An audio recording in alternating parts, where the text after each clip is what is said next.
January 1st, 1947, 8:17 in the morning. Hanford Site, Washington State. Gideon Ashford stands outside the main gate. Snow falls thick around him. His security badge expired at midnight. Red stripe turned to black. The American guard won't meet his eyes. "McMahon Act, sir. No foreign nationals past this point." Through the chain-link fence, the reactors. B reactor, C reactor, D reactor. 3 years of his life behind that fence. 3 years designing cooling systems that move 30 million gallons of Columbia River water daily through uranium cores. 3 years learning American methods. Now locked out.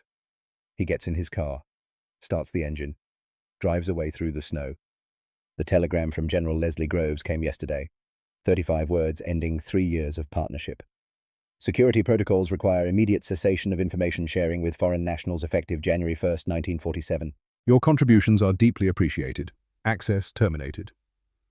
But Ashford knows the real story goes back further.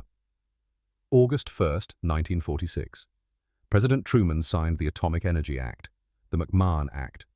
Section 10 prohibited sharing nuclear information with any foreign nation. Even allies. Even Britain. Even Britain, who started it all. 1940. Britain stands alone against Nazi Germany. At Birmingham University, 2 refugee physicists, Otto Frisch and Rudolf Peierls, discover something terrifying. An atomic bomb doesn't need tons of uranium-235. Needs kilograms. 10, maybe less. Small enough to deliver by bomber. 3 pages. The Frisch-Peierls Memorandum. Within weeks, Britain launches tube alloys, the atomic bomb project. By 1943, British scientists understand the physics. James Chadwick, John Cockcroft, William Penny. They know how to make a bomb, but Britain can't build it. No industrial capacity. Everything goes to conventional war. America has the capacity. August 1943. The Quebec Agreement. Tube alloys merges with the Manhattan Project. British scientists cross the Atlantic. Bring their theoretical work, their calculations, their understanding. Gideon Ashford arrives at Hanford in 1943. 36 years old. Cambridge educated. Specialist in cooling systems, heat management, keeping machines from melting under extreme stress. At Hanford, they're building reactors to produce plutonium, element 94, created by bombarding uranium-238 with neutrons. The problem is heat, 250 megawatts thermal, enough to power a small city. All must be removed constantly or the uranium melts. They use water, Columbia River water, 30 million gallons daily. Ashford works with American engineers, welders from Detroit, pipe fitters from Pennsylvania, blue-collar expertise. They teach him something. Redesign for reality, not perfection. You want fast or flawless, one says. Name's Joe. Can't have both. Fast wins wars. American pragmatism. Volume at 90% quality beats perfection at low volume. Ashford absorbs it. That's why they wanted him. British engineer who thinks like an American. The B reactor goes critical September 13th, 1944. Ashford watches the control rods withdraw, watches the neutron counters climb, watches plutonium being born. The cooling system works.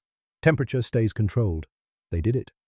By February 45, Hanford produces plutonium at full scale, shipped to Los Alamos, to Oppenheimer's team.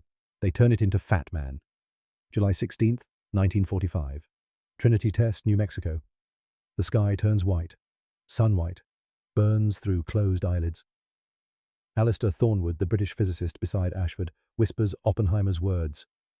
"Now I am become death, the destroyer of worlds." Ashford thinks differently. At least we control it together. Britain and America, partners, sharing the terrible knowledge. That's what he believes in, July 1945. 18 months later, America locks the door. August 1st, 1946. President Truman signs the Atomic Energy Act. British scientists working at Los Alamos get telegrams. Access terminated. Security badges revoked. Vacate within 48 hours. Prime Minister Clement Attlee stands in Parliament, voice tight with fury. The United States has chosen isolationism in nuclear matters. Britain will not be left defenseless again. Behind closed doors, Cabinet is less restrained. Attlee's fist hits the table. They used our scientists, our research, then locked us out. Foreign Secretary Ernest Bevin leans forward. Stalin is building a bomb. Within 5 years, Soviets have nuclear weapons. Britain has nothing. Silence. Attlee speaks quietly, dangerously. Then we build our own. January 8, 1947. Secret Cabinet Committee Gen 163 makes it official. Britain will develop an independent nuclear deterrent. The requirement 200 atomic bombs by 1957. To get 200 bombs, you need plutonium, 1,200 kilograms, more than a ton. To get plutonium, you need reactors. February 1947. The assignment lands on Ashford's desk at Risley, Lancashire, former munitions factory, now headquarters for Britain's nuclear program. The memo is brief. Design, construct, and operate 2 plutonium production reactors. First reactor critical by October 1949. No American assistance available. Ashford does the math. Americans took 4 years to build Hanford. Unlimited resources, unlimited money. Britain has 32 months, and Britain is broke. Post-war rationing, steel rationed, coal rationed, bread rationed. The winter of 47, not enough coal for power plants. Factories shut down, people freeze, and Ashford must build nuclear reactors. That night he returns home. Margaret, his wife, a former field nurse from North Africa, reads his face. That bad. They've locked us out. Want me to build Hanford in 2 years with scrap metal? Margaret's hands are steady. Field surgery made them steady. Then don't fail. 3 words. The right 3 words. Because failing means Britain faces the 1950s without nuclear weapons while Stalin builds his arsenal. Failing means the next war Britain fights alone, and maybe doesn't survive. September 1947. Ashford stands on a windswept bluff on the Cumberland coast. Irish sea stretches grey and cold to the west. Wind cuts through his coat. Behind him ruins of a Royal Ordnance factory. Windscale, built during the war for explosives, now decommissioned. Empty buildings, rusting machinery, weeds through cracked concrete. This is where they'll build the reactors. Robert Newell stands beside him. 42, engineer from the Montreal laboratory. Canadians were part of Tube Alloys, did early graphite reactor experiments. Newell holds blueprints. They flap in the wind. He shouts over the wind. Americans took 4 years, unlimited resources. We have 24 months. And this? Ashford looks at the sea, thinks about Hanford, about the Columbia River, about 30 million gallons daily. Finally, he turns. Then we better get started. March 1947. 2 months earlier, Risley headquarters meeting. 20 men around a table. Engineers, physicists, ministry officials. Everyone knows the stakes. The chairman opens. Gentlemen, we need plutonium. No American assistance. Limited resources. 32 months. Proposals. An older engineer speaks. Patterson, worked destroyer construction during the war. Copy Hanford, water-cooled, proven design. Murmurs of agreement. Safe. Conservative. Ashford has the calculations ready. Hanford requires 30 million gallons of purified water daily. Infrastructure alone costs £50 million. The room quiets. We have rivers. The Trent. The Severn. Volume isn't the problem. Ashford spreads a map. This is. American safety standards require reactors 50 miles from any city over 50,000 population. He points. Britain. Small. Densely populated. Apply that standard, and only remote Scotland qualifies. Construction costs triple. No labour. No transport. No power grid. We're already broke. The ministry man leans forward. So what's your alternative? This is the moment. The decision that determines whether Britain becomes a nuclear power. Ashford looks at Newell. They discussed this, ran the numbers. It's crazy, unprecedented, might work. Air cooling. Dead silence. Patterson protests. Nobody uses air for production reactors. Newell stands, pins diagrams to the board. Water requires massive infrastructure. Catastrophic failure mode, lose coolant meltdown accelerates. Air cooling eliminates that. Industrial blowers force air through the core. Chimney provides natural convection backup. No flooding scenarios. Heat transfer is inferior. 40% cheaper. Ashford knows the numbers. 8 months faster. Built-in Cumberland labour transport power grid all available. Has this been tested? Small scale. BEPO at Harwell critical next July. If it works, we scale up. And if not, nobody answers. Everyone knows. No bomb. No deterrent. Dependence on America. Patterson tries again. Reckless. Unproven. Ashford meets his eyes. Americans locked us out. Reckless is our only option. Long silence. The ministry man reads the room, makes the call. Develop air-cooled design. Prove it with BEPO. If successful, full-scale construction at Windscale. He closes his folder. Britain has no choice but to gamble. Make it a calculated gamble. The meeting ends. Ashford and Newell remain looking at diagrams. Newell's voice is quiet. We're really doing this. Building something nobody's ever built. Yes. On an impossible deadline. Yes. With resources we don't have.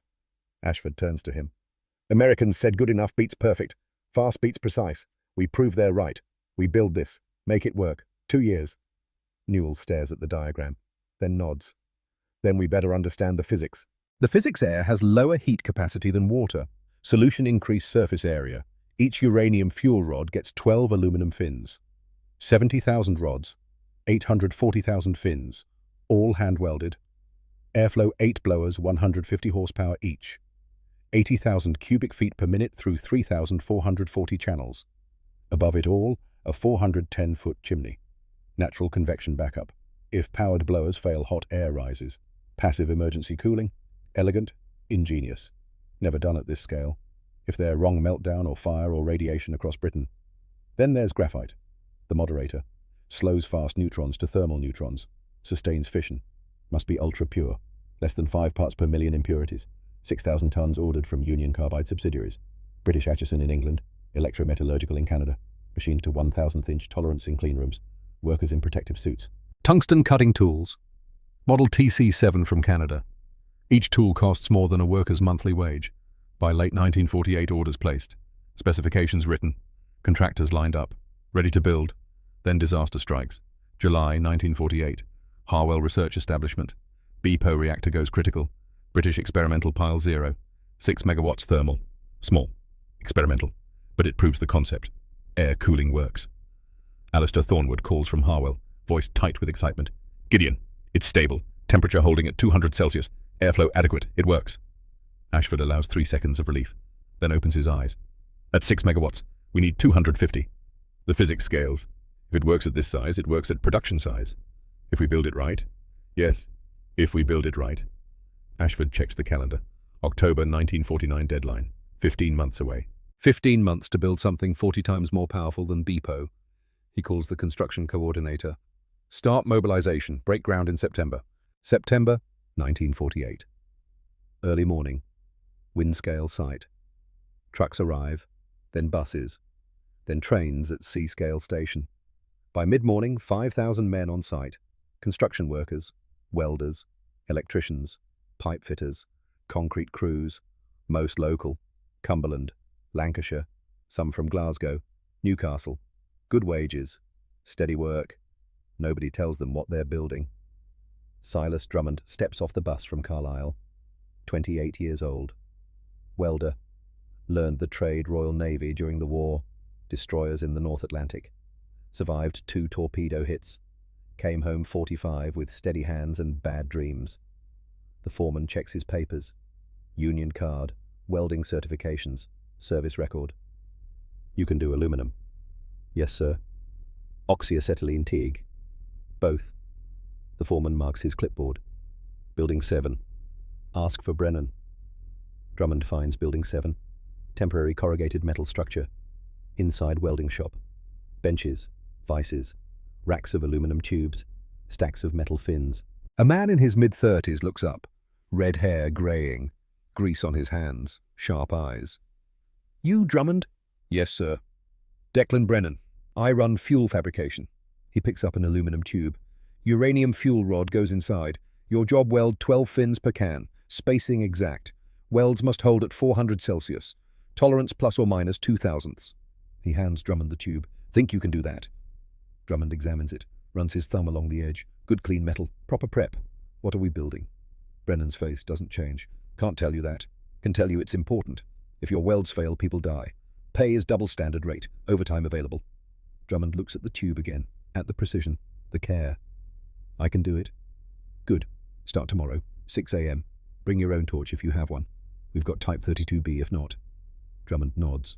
Turns to leave. Stops. Mr. Brennan, how many do we need? Brennan doesn't look up. 70,000. Foundation work takes 3 months. Each reactor sits on reinforced concrete. 200 feet wide, 100 feet long, 10 feet thick. Must be level. Half-inch variance over that distance compromises the structure. Soil tested. Core samples 50 feet down. Analyzing bearing capacity. ensuring ground won't settle under 57,000 tons. Water to cement ratio carefully controlled. Too much water, weak concrete. Too little, won't flow properly. Voids. Air pockets. Failures waiting. Concrete cures slowly. Must cure slowly. Fast curing causes cracks, shrinkage, brittleness. While foundations cure, other work continues. The biological shield, 7 feet of steel-reinforced concrete, protects workers from radiation. 7 feet between reactor core and the outside world. Absorbs gamma rays, neutrons, beta particles. If it fails, everyone gets lethal doses in minutes. Ashford is on site 3 days weekly. Walking forms, watching pause, checking steel placement. In October, he finds corner cutting, a subcontractor using lower-grade steel, slightly lower. Probably wouldn't matter. Probably. Ashford has the foreman brought to his office. This isn't specified steel. The foreman shifts. Doesn't meet eyes. Close enough. Same tensile strength within 5%. Costs half.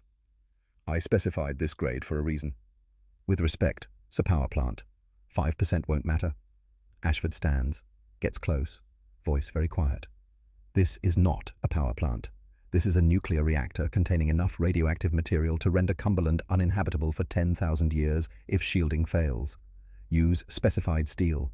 Tear out everything that doesn't meet spec. Today. Understand? The foreman pales. Yes, sir. Word spreads. Ashford doesn't compromise. Ashford doesn't accept close enough. Quality improves. Late 1948. December. Graphite suppliers call. Quality collapsed. First shipments were fine. Ultra pure. Met specifications. Last 3 batches failed. Boron contamination. Cadmium. Levels above acceptable.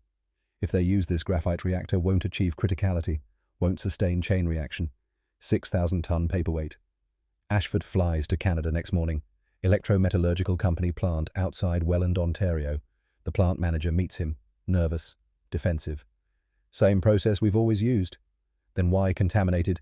We don't know. Petroleum coke feedstock supposed to be Illinois fields. High purity. But last shipments. He trails off. Pulls test report. Slides it across. Ashford reads. Contamination profile wrong. Not consistent with Illinois coke. Someone substituted cheaper feedstock. The manager nods miserably. Supplier in Louisiana. Mixed Texas crude. Didn't think anyone would notice. I noticed.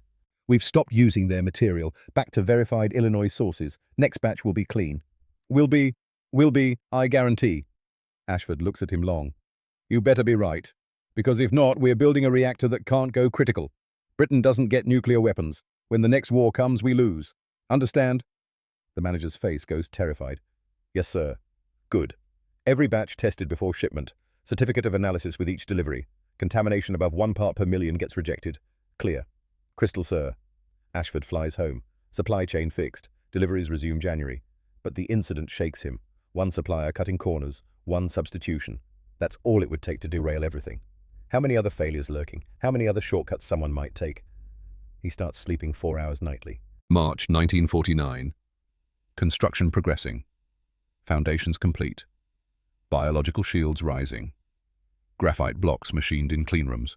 70,000 fuel cartridges fabricated. Brennan's team 3 shifts. Drummond and 50 welders attaching fins. 1 cartridge at a time. 12 fins each. Check spacing. Check alignment. Weld. Inspect. Next. Drummond's hands develop calluses on calluses. Eyes strain from squinting through welding masks 18 hours daily. But work is good. Welds clean. Tolerances hold. He writes home to his mother. I don't know what we're building, but it's important. Pay is excellent. Work is hard, but honest. Late at night, trying to sleep in barracks, he wonders. What machine needs 70,000 identical components machined to thousandths? What machine requires this precision, this care? What machine justifies 5,000 men working around the clock? March 19th, 1949. Morning. Ashford at Windscale. The call comes from Harwell. Thornwood's voice. Strained. Urgent. Gideon. Problem. What kind? Graphite expansion calculations. We got them wrong. Ashford's blood chills. Explain. Walter Zinn from Argonne visited last year. Provided additional data on graphite under neutron bombardment. We just finished calculations using his numbers. And expansion isn't uniform. Graphite expands perpendicular to extrusion axis, not parallel. Our current design has blocks oriented wrong. Fuel channels will jam within months. Ashford closes eyes, opens them. How many blocks machined? About 2,000. 2,000 blocks. Weeks of work. Tens of thousands of pounds. All wrong. Can we reorient them? No. Dimensions wrong for new orientation. Need remachining. Ashford looks out the window, at construction crews, at 5,000 men who don't know they're building something that might not work. Emergency meeting, tonight. Get everyone from Harwell who worked calculations, here by 1800. The meeting runs until 3 a.m. Ashford, Thornwood, Newell, James Kendall from Harwell Chief Reactor Designer. 6 other physicists. Coffee, overflowing ashtrays, blackboards covered in equations. Kendall explains with diagrams. Graphite extruded carbon structure aligns along extrusion direction. Under neutron bombardment, crystal lattice dislocates. Energy stored. Material expands. He draws. Shows expansion perpendicular to extrusion axis. If we lay blocks horizontally as designed, they expand vertically. Vertical expansion squeezes fuel channels. Within 6 months, can't insert or remove fuel. Newell leans forward. So we lay them vertically. Yes. Stand on end. Expansion happens horizontally. Add clearance space for horizontal growth. Secure blocks with lyses of graphite slats cut along extrusion axis. Elegant. Solves expansion completely. But every block we've machined is wrong. Ashford's voice flat. 2,000 blocks. Wrong dimensions for vertical orientation. Silence. How long to remachine? 3 months. 4th shift. Work around the clock. Can we afford 3 months? More silence. Brennan speaks. He's been quiet. Just listening. Only non-scientist present. Only one who builds things with hands. Do we have a choice? If we build wrong, doesn't work. Right. Can't sort of build a reactor. Either works or it's expensive rubble. So, if design is wrong, we fix it. However long it takes. Ashford looks at him. This man who welds fuel cartridges 18 hours daily. Who doesn't know he's building a nuclear reactor. Who just cut through scientific complexity to simple truth. Fix it or it doesn't work. Declan's right. Ashford stands. Remachine the blocks. Add 4th shift. Make up time overlapping construction phases. And we don't tell Parliament we're 3 months behind. He looks around. Anyone have a problem? Nobody does. Good. Get sleep. Start 0600. Remachining takes 11 weeks. 4th shift added. Workers in protective suits cycling through. Cut, measure, check. Cut again. Tungsten tools wear faster than expected. Order more from Canada. Emergency shipment. Air freight. Costs triple. Ashford approves without hesitation. While graphite work continues another crisis. May 1949. Thornwood calls again. Gideon, more data from Chalk River. What now? British graphite behaves differently than American. Horizontal expansion exists even with vertical orientation. Not as much as feared, but exists. How much? Enough to reduce reactor lifetime. Maybe 2.5 years. Maybe 5. Certainly not 20, we hoped. Ashford calculates mentally. 5 years. If reactor lasts 5 years, produce enough plutonium for initial weapons. Buy time for better reactors. 2nd generation. Less than 5 years, program fails. Not enough plutonium. Not enough bombs. Confidence level. Low. Data sparse. Chalk River tests ongoing. Some scientists think 15 to 35 years possible. And you? Thornwood quiet. Then, we're playing with something we don't fully understand. Wigner energy. Neutron damage to crystalline structures. Won't really know until we run it and see. Ashford thinks. About gambling Britain's nuclear deterrent on graphite behavior, nobody fully understands. Makes the call. We proceed. Current design. Estimate 5 years, minimum hope for 10. If scientists are right and we get 30 bonus. And if less than 5, then we failed.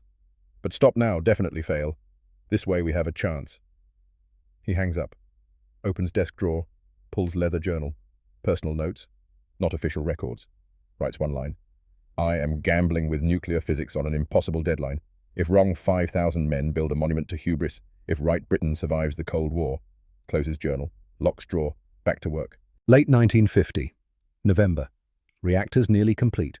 Massive octagonal graphite cores. 2,000 tons each. 25 feet across. 50 feet tall. Pierced by 3,440 horizontal channels. 24 boron steel control rods. Absorb neutrons. Insert reaction slows. Stops. Remove reaction accelerates. 16 fail-safe rods, held above core by electromagnets. Power fails, electromagnets cut. Rods drop under gravity. Emergency shutdown. Scram. Biological shields complete. 7 feet steel reinforced concrete.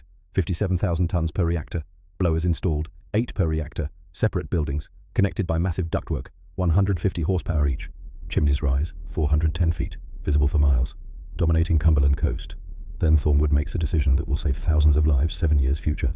Returns from Oak Ridge October. Flies to England. Goes straight to Risley. Walks into Ashford's office without knocking.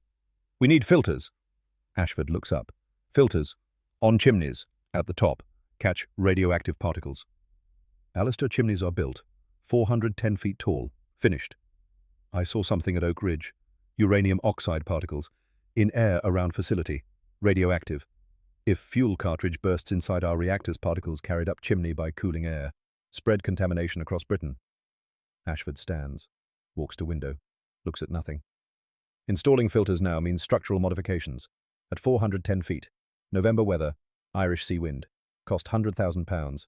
Delay startup 6 months. I know. Already over budget. Behind schedule. Parliament asking questions. I know. Ashford turns. Are you certain this is necessary?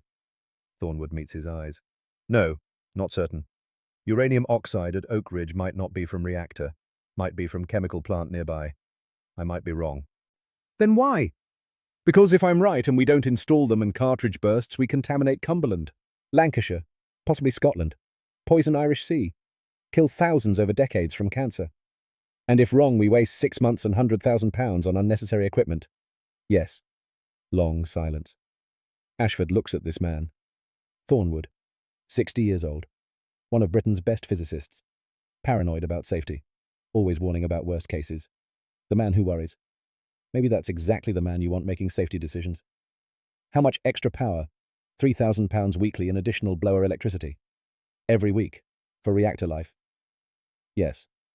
Ashford sits, runs numbers. Cost. Delay. Political heat from ministry. Picks up phone. Get me structural engineering. Thornwood's shoulders drop. Relief. Thank you, Gideon. Don't thank me yet. If these are unnecessary, you're buying first round when this is over. Deal. Filter construction is nightmare. 200 tons structural steel per chimney, hoisted 410 feet, assembled at height. Winter. Wind sometimes 60 miles per hour off Irish Sea. Design team works overtime. D. Dick, structural engineer, produces drawings 2 weeks. Galleries housing filters. Brick. Concrete. Specialized filter media. All balanced on narrow chimney stacks. Construction crews think they're building ugliest addition to any industrial structure in Britain. Filter galleries bulge at chimney tops, make them look top-heavy, ungainly. Drummond part of crew doing high work. Welding structural steel. 400 feet up. Safety harness clipped to temporary scaffolding. Wind trying to tear him off. One day south chimney he looks down, sees whole site spread below. 2 reactor buildings, cooling infrastructure, support facilities. 5,000 men building this for 2 years. Still doesn't know what it is. But looking down from 400 feet, feeling wind gripping steel with numb fingers, he thinks whatever this is, it's bigger than anything I've been part of. Goes back to welding. Filters completed April 1951. Workers call them Thornwood's Follies. Someone paints it on storage building. Name sticks. Cedric Harwell, site general manager, argues for removing them once reactors prove safe. £3,000 weekly, Gideon. 150,000 yearly. For filters we probably don't need. Ashford remembers considering it. Money could go elsewhere. Better instrumentation. More research. But Thornwood refuses. They stay. And they do. 7 years later, October 10th, 1957, those filters will trap 95% radioactive particles from a graphite fire burning 3 days. Without them, contamination 20 times worse. Southern Scotland, northern England, Ireland, severely contaminated. Thousands would die. Tens of thousands.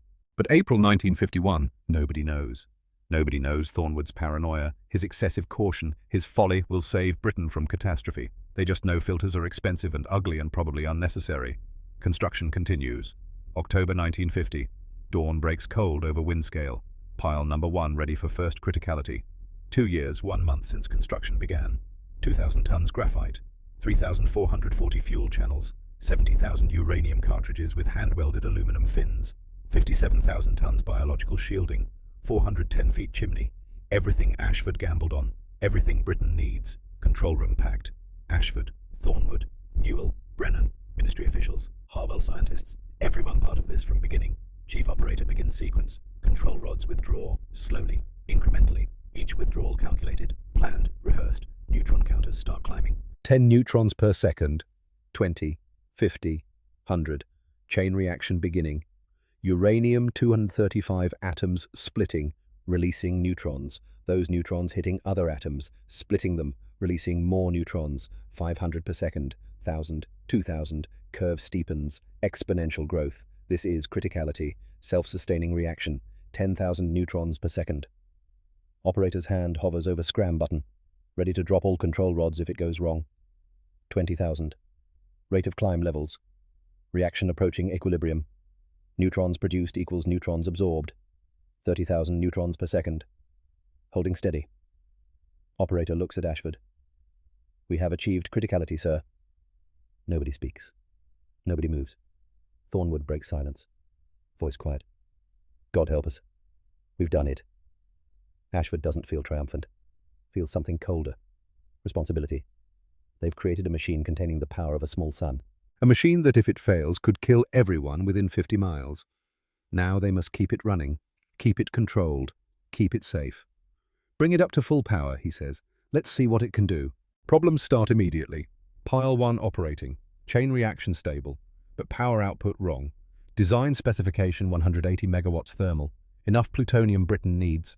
Actual output 126 megawatts. 70% capacity. Not enough. Investigation takes 2 weeks. Teams crawling through reactor, taking measurements, running calculations. Understanding where missing neutrons go. Brennan finds it. The aluminum fins. Same fins his team welded onto 70,000 cartridges. 70,000 times 12. 840,000 welds. They're absorbing neutrons. Not many. Not enough to prevent criticality, but enough to reduce reaction rate. Cost 30% power output. Aluminum content higher than design, Brennan explains. More surface area, more neutron absorption. Can we replace them? 70,000 cartridges. Take a year. We don't have a year. Brennan quiet.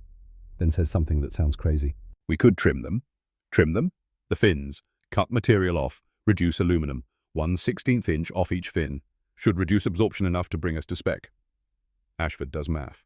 70,000 cartridges, 12 fins each, 840,000 fins, cut 1/16 inch off each, by hand. How long?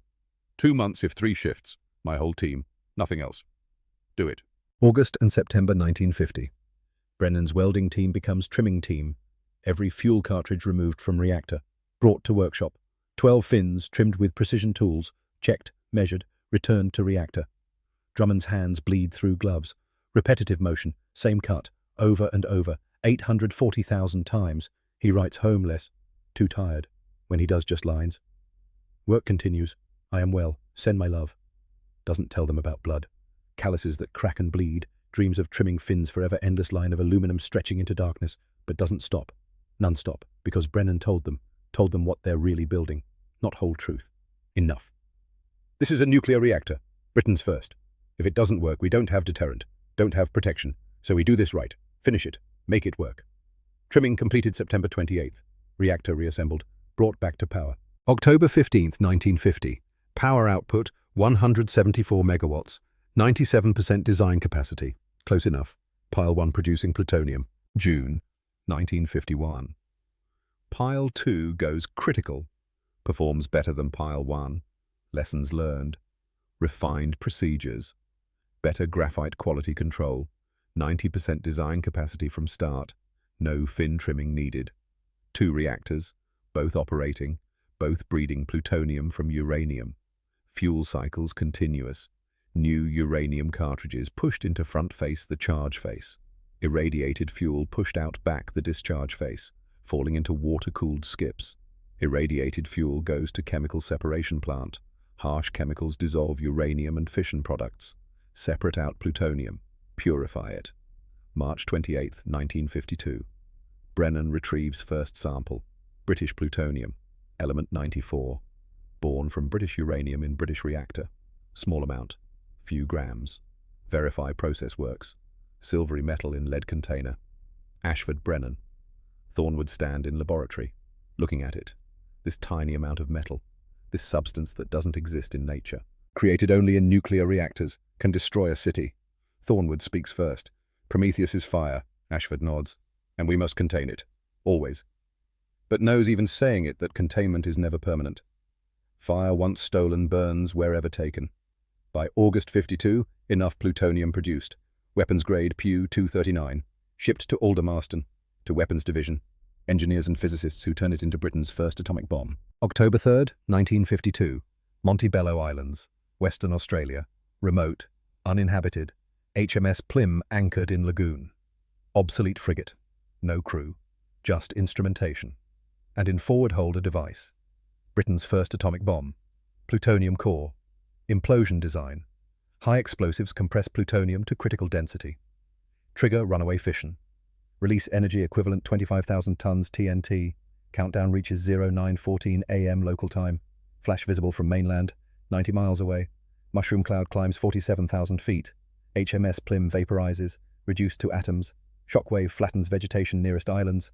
Radiation readings analyzed. Yield confirmed. 25 kilotons. Successful detonation. Britain is third nuclear power. 22 months from first criticality at wind scale to successful bomb test. Without American help. Without American designs.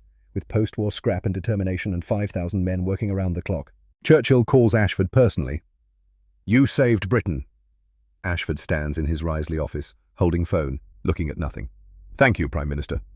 The nation owes you a debt that can never be repaid. I was just doing my job, sir. They talk few more minutes. Pleasantries, gratitude, recognition. When Ashford hangs up, sits heavily, realizes hands shaking. They did it. Against impossible odds, against every reasonable expectation. Built reactors that work, produced plutonium, created bomb. Britain has deterrent. But sitting alone, Ashford doesn't feel triumphant. Feels something else. Weight, burden. Because knows what they've built. Knows the power. Knows the danger. Knows keeping it safe, keeping it controlled will be harder than building it. That night, doesn't sleep, just lies awake, staring at ceiling, thinking about Wigner energy, thinking about graphite expansion, thinking about all the things they don't fully understand, thinking about what happens if they're wrong. May 1952, before bomb test, before triumph. Pile 2 experiences mysterious temperature rise, reactor shut down, not operating, should be cooling. Instead, temperature climbs. Operators decide, start blowers, force air through core, cool mechanically, temperature drops, returns normal. Nobody can explain why. Investigation reveals nothing. No equipment failure, no operator error, file report, mark as anomaly, continue operations. 3 months later, September 52. Pile 1 shows same behavior, shut down, rising temperature, this time smoke, visible smoke from inspection ports. Operators face choice. Start blowers, risk feeding oxygen to whatever's burning, or leave them off, risk runaway temperature. They start blowers. Temperature drops. Smoke dissipates. Crisis averted. But investigation reveals something disturbing. Smoke wasn't bearing lubricant, wasn't mechanical failure, was Wigner energy, releasing spontaneously. Concentrated bursts powerful enough to generate smoke. Graphite storing energy from neutron bombardment. Occasionally, unpredictably, releasing it all at once. Edward Teller's 1948 warning returns, haunts engineering reports. Wigner energy might ignite fuel rods. Thornwood calls emergency meeting. Ashford flies to Windscale. We need to shut down, permanently. Ashford shakes head. Churchill demands hydrogen bomb, requires tritium. Tritium requires these reactors running high power with lithium-magnesium targets. Shut down now, delay H-bomb 4 years. And if we continue, we manage risk. How? Newell has answer. Been working with Harwell scientists on this exact problem. Controlled annealing, heat graphite deliberately, carefully, bring to 250 Celsius while reactor shut down. At that temperature, graphite becomes plastic. Wigner dislocations relax, release energy gradually instead of explosively. Thornwood skeptical. You're proposing intentionally heat a reactor already showing spontaneous temperature excursions. Proposing we control release instead of letting it happen randomly. And if we lose control? Nobody answers. Finally, Ashford speaks. We try it, once, on pile 2, monitor everything. If works establishes routine, if doesn't reassess. January 1953. First annealing conducted pile 2, reactor shut down, control rods fully inserted, no fission, then carefully power applied, not nuclear power. Electrical heating, bringing graphite up slowly, thermocouples throughout core monitor temperature, 200 Celsius, 220, 250. Hold. Wigner energy begins releasing. See it in thermocouple readings. Localized temperature spikes as dislocated structures relax, as stored energy converts to heat, but controlled, gradual. Cooling air carries heat away. After 6 hours, temperature lowered. Annealing complete. Success. From then on, annealing becomes routine. Every 20,000 megawatt hours operation. Later increased to 30,000, then 40,000. Between August 53 and July 57, 8 annealings performed Pile 1, 7 Pile 2. Maximum recorded temperatures reach 420 Celsius. Harwell scientists attend first view. Observe. Take measurements. Verify procedure safe. Then left to operators. Becomes routine. Standard procedure. Something done every few months. No different from any other maintenance. That's the first mistake. Second mistake is instrumentation, or lack. To properly monitor annealing, need comprehensive temperature data. Need to know what's happening throughout core. All 2,000 tons graphite. All 3,440 fuel channels.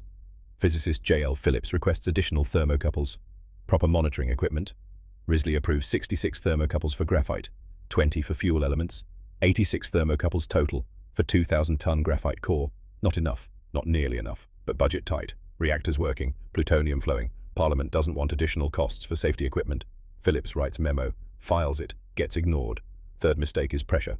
Political pressure, 1955. Churchill commits Britain to hydrogen bomb. Thermonuclear weapon. Fusion, not just fission. Fusion requires tritium. Hydrogen-3, radioactive isotope, produced by irradiating lithium-6 with neutrons. To produce tritium-lithium-magnesium alloy rods loaded into reactors, they absorb neutrons, convert lithium-6 to tritium, but also absorb neutrons that would sustain fission. To compensate reactors, start using slightly enriched uranium fuel, higher U-235 content, more fission, more neutrons, more heat. Reactors run hotter, Wigner energy accumulates faster, annealing becomes more difficult, requires higher temperatures to release stored energy, each successive annealing harder than last.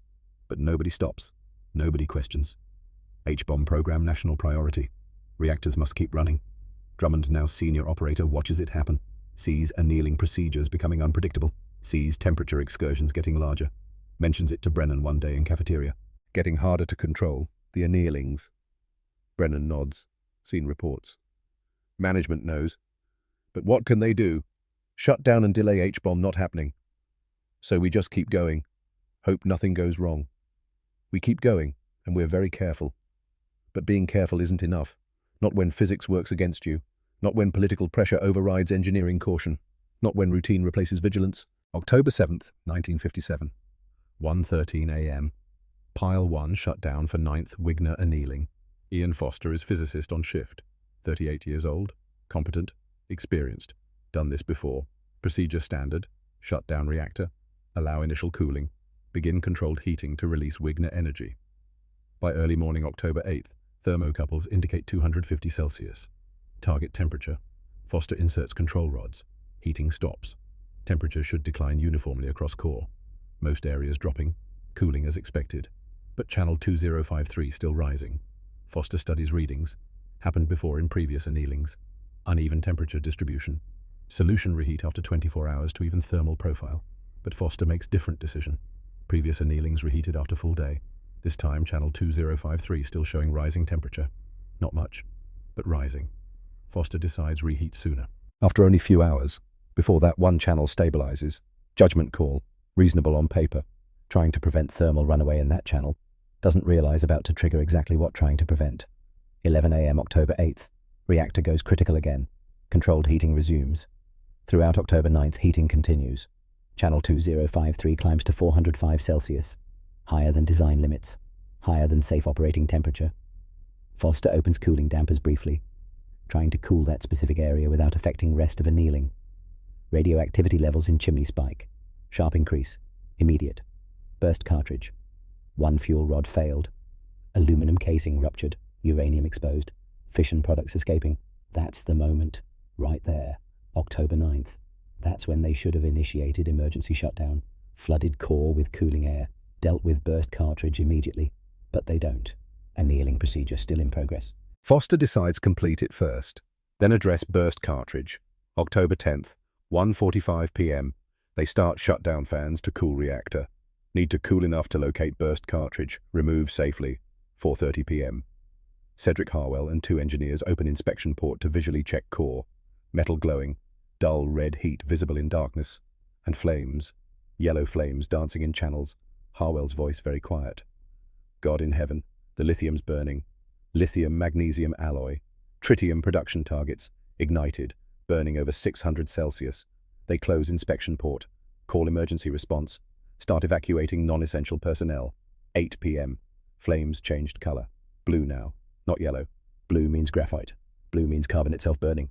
Temperature readings from working thermocouples show 1,300 Celsius some areas, hot enough to melt aluminum, vaporize water, make biological shield concrete start degrading. Approximately 120 channels involved. Burning, releasing radiation, feeding on air pulled through by natural draft of chimney. Harwell calls for volunteers. Men in protective suits. Drummond steps forward. Others follow. They take long steel rods, 10 feet long. Heavy. Use them to push burning fuel cartridges out channels. Out discharge face. Into water cooling skips. Rods come out glowing red. Bent from heat. Warped. Switch to scaffolding poles. Longer. Heavier. Reach deeper into channels. Drummond works 30 minutes straight. In protective suit. In heat. In radiation. When comes out, dosimeter reads 10 rem. Enough for radiation sickness. Enough to increase cancer risk. Enough he shouldn't go back. Goes back anyway. 3 more times that night. By dawn October 11th, removed dozens burning cartridges. But fire continues. Graphite burning now. Can't push graphite out with rods. It's the structure itself. 3 a.m. CO2 tanker arrives from Calder Hall nuclear station next door. 4:30 a.m. Pump carbon dioxide into core. Trying to smother fire. Deprive oxygen. No effect. Fire too hot. Too established. CO2 can't reach deep channels where combustion most intense. 7 a.m. Emergency meeting in control room. Ashford there. Flew from London overnight. Face grey. Eyes bloodshot. Thornwood there. Hands shaking. Remembering warnings. Paranoia. Fears. Harwell presents situation. CO2 isn't working. Running out of options. Estimate 4 hours before biological shield integrity compromised. When that happens, radiation release increases exponentially. Cumberland contaminated. Maybe Lancashire. Maybe southern Scotland. Silence. Then Harwell says it. We use water. Room goes still. Newell speaks carefully. Water plus hot graphite produces hydrogen gas. Hydrogen plus open flame equals explosion. If core explodes, radioactive debris dispersed. Contamination zone expands dramatically. I know. Could make this worse. Much worse. I know that too, but we're out of options. Either try water or evacuate Cumberland and wait for shield to fail. Ashford looks at him long. If this goes wrong, if there's explosion, it's my responsibility. I approved design. I pushed schedule. I take blame. Harwell shakes head. No, Gideon. I'm site manager. I'm in operational command. This is my call. My responsibility. Cedric. It's my call. Another silence. Then Ashford nods. Then make it. 8:59 a.m. October 11th, 1957. Cedric Harwell gives order. Release the water. Pumps positioned since 3:45 a.m. Fire hoses connected to site water system. Everything ready. Just waiting for decision. Water pours from above core. Multiple hoses. Multiple entry points. Hits superheated graphite and flash boils. Explosive evaporation. Steam clouds billow from every opening in reactor building. Temperature readings fluctuate wildly. Some areas cooling, others maintaining heat. Fire continues. 1 hour passes. 2 hours. Water keeps flowing. No explosion. Good. Hydrogen isn't reaching combustion concentration or venting safely through chimney or something else happening nobody fully understands.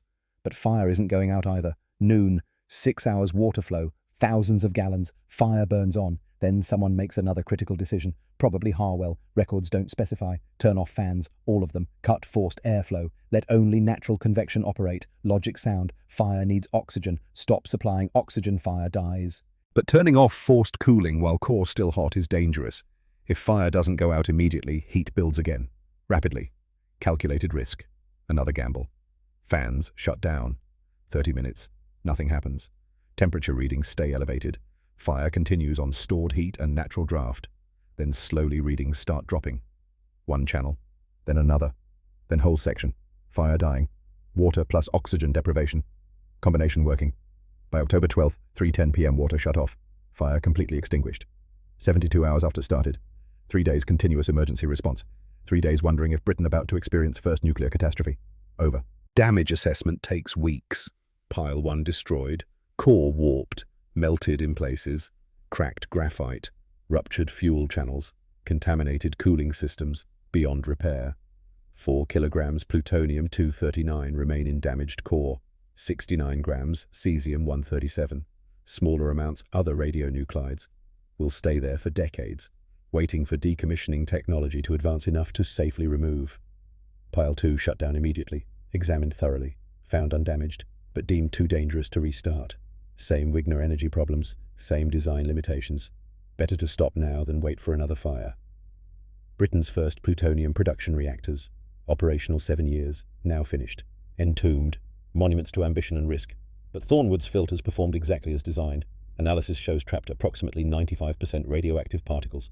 Current estimates 600 to 1,800 terabecquerels, iodine 131 escaped.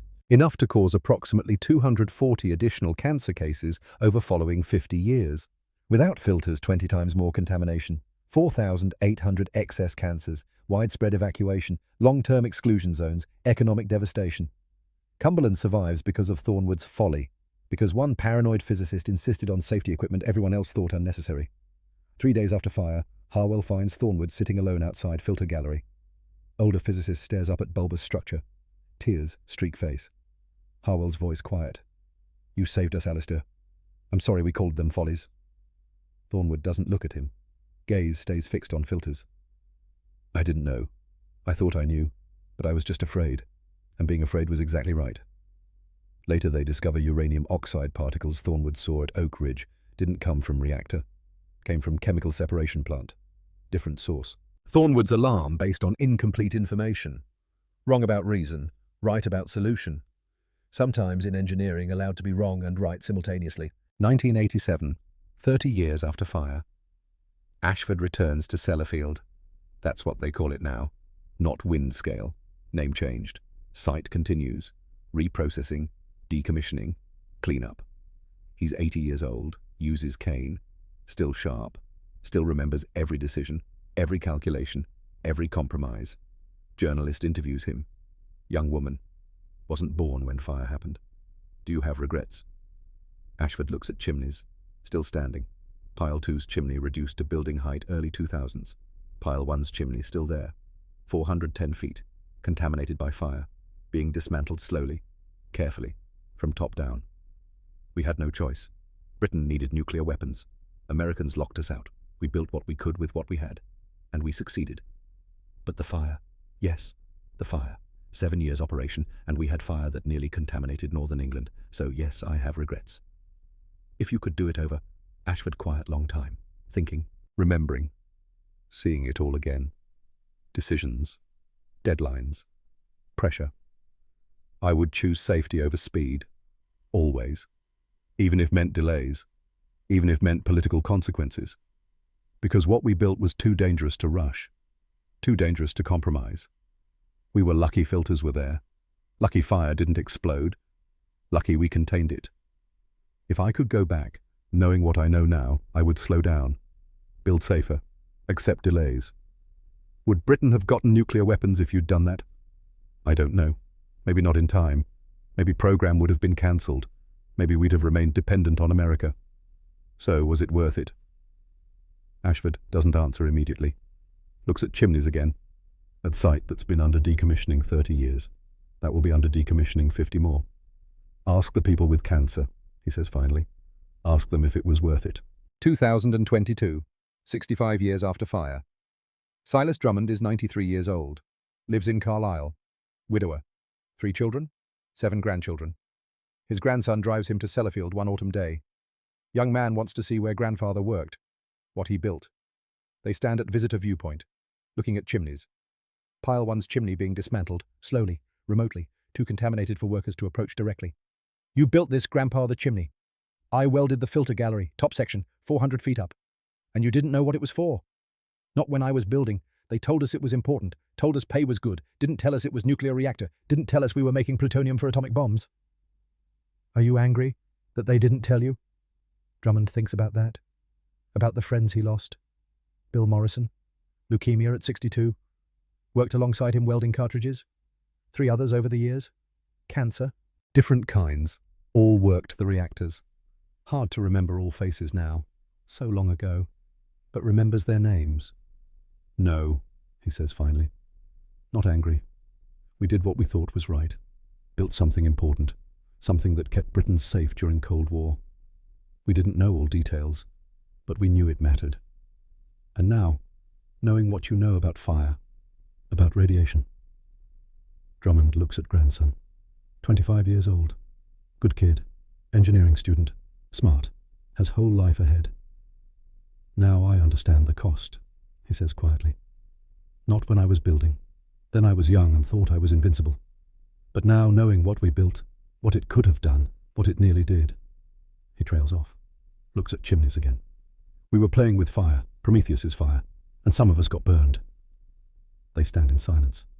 Then Drummond speaks again. But somebody had to build it. Somebody had to take risk. And we did. And Britain survived Cold War because of it. So I can't say it was wrong, can only say it was dangerous, and we were lucky. Lucky. That physicist, Thornwood, the one who insisted on filters everyone mocked. If he hadn't been paranoid, if those filters hadn't been there, fire would have been 20 times worse. Thousands dead. Northern England evacuated. So yes, lucky. Epilogue. Gideon Ashford died 1994, 87 years old. Natural causes. His obituary in the Times called him father of Britain's nuclear deterrent. Made no mention of fire. Alistair Thornwood died 6 months later, 97. The filters he insisted on remain part of nuclear safety doctrine worldwide. Every major reactor built since Windscale has multiple redundant filtration systems. Silas Drummond lived to 93, died peacefully 2022. COVID-19, not radiation, not cancer that took so many colleagues, just old age and bad luck with a virus. His grandson inherited his welding torch, type 32B oxyacetylene, still works, kept as memento of grandfather who built things that mattered. The Windscale chimneys still stand, Pile 2s reduced to building height, Pile 1s being dismantled piece by piece, year by year. Decommissioning will continue until 2045, maybe longer. Inside Pile 1's ruined core, 4 kilograms plutonium wait in darkness. Same plutonium that gave Britain its deterrent. That kept Cold War cold. That justified every risk, every compromise, every gamble. Was it worth it? Ask the people of Cumberland who weren't evacuated. Ask the children who weren't born with radiation-induced defects because filters caught 95% contamination. Ask Britain which faced down Soviet Union as nuclear power instead of supplicant. Or ask the 240 who developed cancer from iodine-131 that escaped. Ask the families. Ask the workers who welded and cut and built without knowing danger. Answer depends on who you ask. But lesson is universal.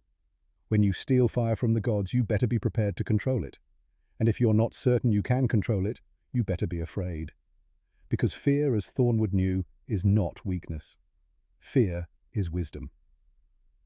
This is the story of Windscale, the atomic wager. Britain bet everything, Won the pot, and is still counting the cost. The fire that almost destroyed a nation taught the world a lesson about the price of nuclear ambition. Some lessons can only be learned the hard way. Windscale was one of them.